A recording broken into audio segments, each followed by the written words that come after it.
dadka isticmaala Facebook ayaa qaybta wararka ay ka helaan waxa si lama filaan ah uga soo buuxsamay sawiro iyo video muujinaya dad cowradoodu ay muuqato iyo dagaal wararka qaar ayaa sheegaya in virus uu faafiyay kaasi oo u soo jeedinaya qofka isticmaalaya inuu halkaasi dhag ku siiyo weli ma kala cadda inta qof ee ay saamaysay 800 milyan ee isticmaala Facebook waxa uu sheegay in markiiba ay tirtireen sawiradaasi dadka cowradoodu ay muuqato laakiin kumanaan kun oo qof ayaa arrintaasi markiiba ku soo qoray Twitter adeega Steam video game oo ay isticmaalaan 35 milyan oo qof ayaa isna waxa haysta walaac xaga Amaanka shirkadda Valve oo iyadu leh ayaa waxa ay qabatay weerar soo galay xogta shirkadda iyadoo baaritaanna ku haysta dhibaatooyin ka haysta bogageeda doodaha waxa ay ogaatay in dadka weerarka soo qaaday ay isticmaaleen xogta dadka oo dhinaca aqoonsiga iyo kaararka lacagaha ee deynta lagu qaataa shirkaddu waxa ay sheegtay in ilaa iyo hadda aanay hayn wax caddayn oo ku saabsan in kaararkaasi deynta ee credit cardska la yidhaahdo si qaldan loo isticmaalay ama lagu xadgudbay shirkadda Steam accountska ay ku leedahay halkaasi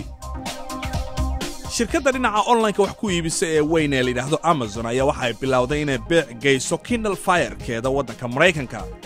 kombiyuutarkan yar ee tabletka oo dhalada aad faraha ku taabanayso ayaa loo arkaa inuu yahay mid lagula tartamayo iPad-ka shirkadda Apple oo isagu suuqa hadda hogaaminaya qiimihiisu waa $199 kaasi oo aad uga jaban iPad aaladani waxa dadka gadanaya loo geeyay maalin ka hor xilligii ay filanayeen Amazon ma sheegin inta ay gadeen laakiin tabletkan Android-ka ku shaqaynaya oo 7 inji ah waxa uu noqday aaladda loogu gadasho jecel yahay boggooda waddanka Maraykanka tabletkani ma laha camera ama 3G laakiin Amazon waxa ay rajaynaysaa in si fudud oo loo galo boggooda internetka ay taasi ka kaafin doonto shirkadda Microsoft ayaa u dabaaldegaysa sanad guuradii 10aad ee markii ay soo saartay Xbox console sanadkii 2001 ayay ahayd markii PlayStation-ka 2 ee Sony uu cirkaa galay isagoo noqday nambarka koowaad dunida oo dhan waxaana ku soo xigay GameCube-ka Nintendo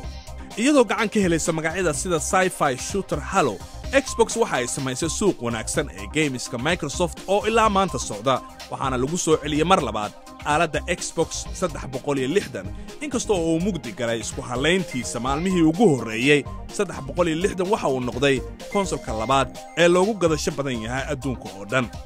dadka indha-indheeya ayaa saadaalinaya in Xbox cusub uu soo socdo oo laga yaabo inuu soo baxo sanadka 2013